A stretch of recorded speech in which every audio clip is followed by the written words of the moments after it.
Let me see if maybe I'll take the filter off. Fuck it. Normal. Boom. Yeah, that's deep. I don't know what to say about that. Yeah, because the narrative was it was it was Jeffrey Epstein who was like the ringleader of all the stuff, you know. So that's kind of confusing hearing that she was like the ringleader, you know. It's kind of confusing for your boy.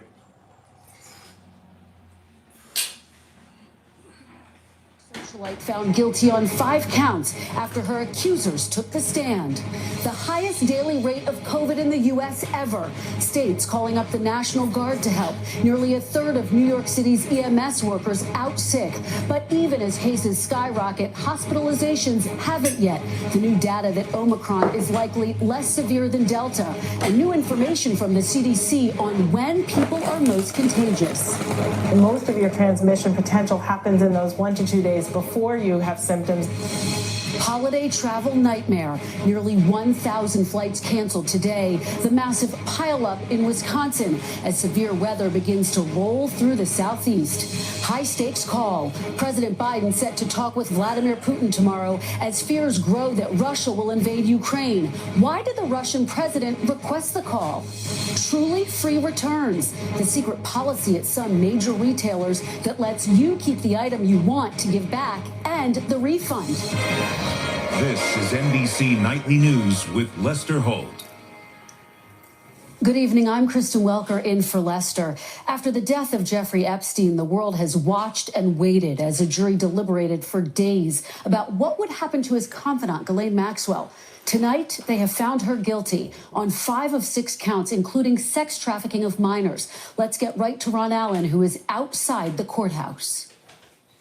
Tonight, after 6 days of deliberation, a jury found Ghislaine Maxwell guilty of 5 out of 6 federal charges, including sex trafficking of minors, which is the most serious and carries up to 40 years behind bars. The road to justice has been far too long.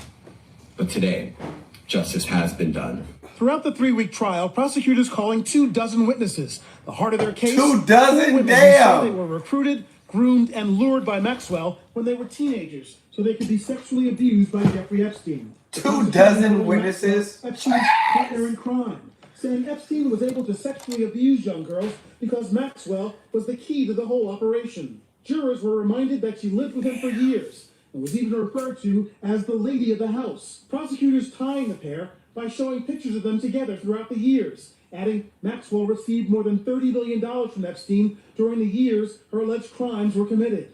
The defense trying to discredit the 4 women, questioning their memory, telling jurors they were coerced by attorneys and motivated by money.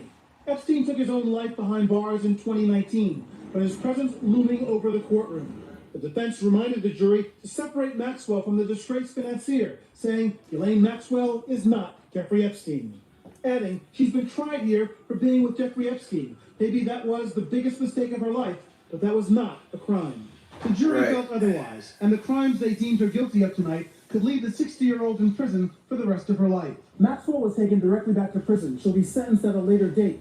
She also still faces 2 counts of perjury, and prosecutors must decide whether they'll move forward and try her on those charges as well. Wow. So, she didn't give nobody up. She didn't do none of that. So, I wonder what that's going to be like. You know?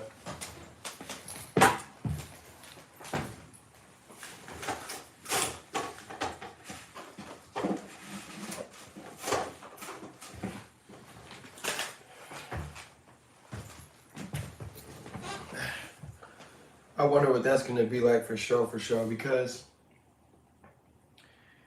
like, now you see that the table is turned, like there's women predators out there. That's nuts. Like I that was not a reality of mine. I'm just realizing this now. Ron Allen on the breaking news tonight. Now to our other top story. The numbers are just staggering as COVID cases skyrocket across the U.S. The 7-day average in the U.S. now topping 260,000 new cases per day. That's a new high. Last week alone, there were 1.8 million new cases nationwide. But the president's